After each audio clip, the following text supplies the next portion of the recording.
এক চালাক কচ্ছপের কাহিনী। এক জঙ্গলে থাকতো এক শেয়াল।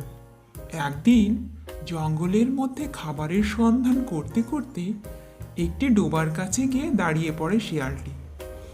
শেয়ালটি দেখল যে একটি কচ্ছপ ডোবার ধারে চুপ করে বসে আছে।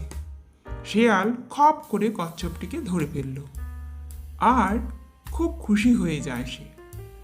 কিন্তু কচ্ছপের শক্ত মজবুত কবচ থাকায় তাকে সে খেতে পারছিল না। কচ্ছপও খুব ভয় পেয়ে গিয়েছিল। নিজের প্রাণ বাঁচানোর জন্য সে নানা রকম চিন্তা করতে লাগলো।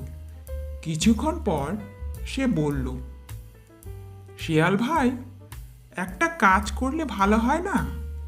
যদি তুমি আমাকে কিছুক্ষণের জন্য জলে রেখে দিতে, যাতে আমার পিঠের কবচটি নরম হয়ে যায় আর তুমি আমাকে খেতে পারো। শেয়াল মনে মনে বলল, বাহ, শিকার নিজেই বলে দিচ্ছে তাকে কেমন করে খেতে হবে, আর ঠিকই তো বলছে। তখন শেয়াল কচ্ছপকে জলের কাছে নিয়ে গেল আর তাকে ছেড়ে দিল জলে।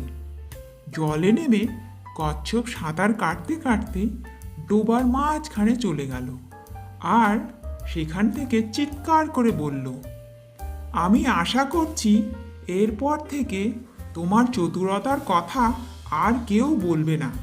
এবার বুঝে নাও, কে চতুর, তুমি নাকি আমি?